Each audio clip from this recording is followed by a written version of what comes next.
तोंड बंद कर. आणि तुम्ही काय बघताय? निघा ना इथनं.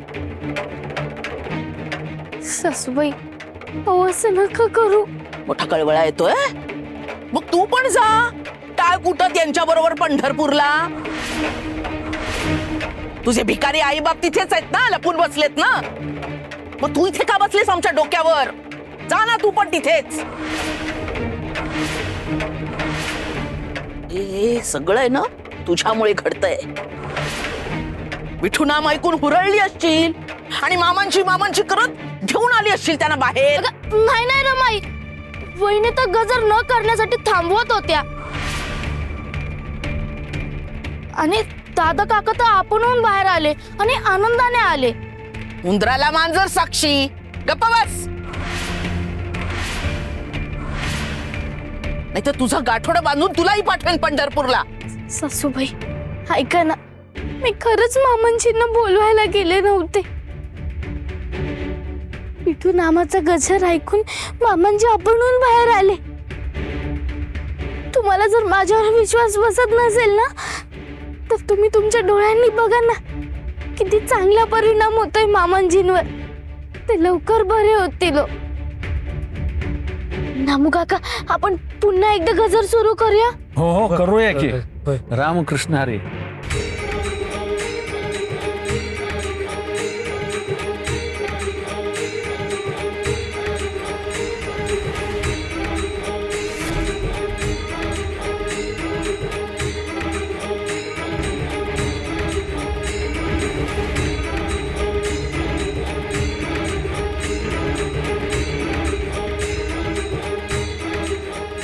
तमाई अगं बघ, अगं बाबा खरंच बरे होऊ शकतात. अगं बघ ना रमाई, अगं कमालच झाली. विठू नामाच्या गजराला बाबा किती छान प्रतिसाद देत आहेत.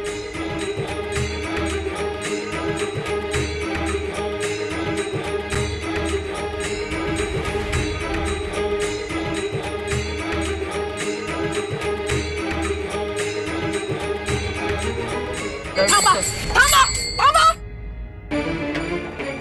आणि काय रे दिगू, काय तू बरळतोयस बायकोच्या नादाला लागून? आणि तुम्ही सगळे निघा आता इथं. हा नामघोष थांबवा आणि निघा. चालते वा.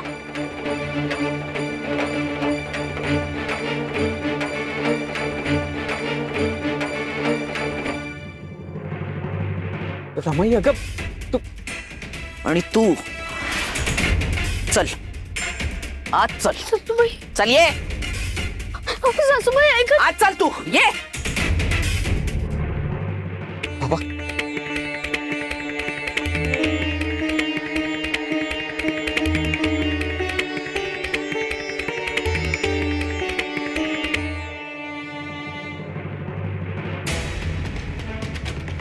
काय शूरवीर सेनापती तलवार म्यान करून सैन्याच्या मागे उभे राहून लढाई बघत होतात का? खिडकीतून काय निर्लज्जपणे फक्त बघतच होतात? तुम्हाला असं नाही वाटलं हे सगळं थांबवावं?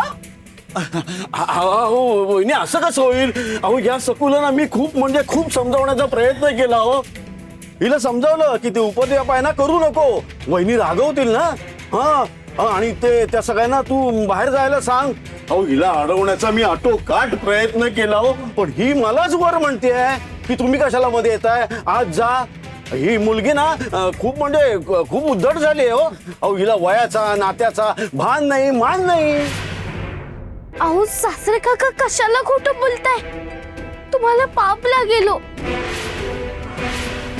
आणि सासूबाईंना तरी हे खरं वाटेल का? हो साप खोटय. बाबाच खिडकीतून मौज बघत होते आणि बाहेर पण नाही आले. ए दिवट्या, तू कशाला मध्ये बोलतोयस रे?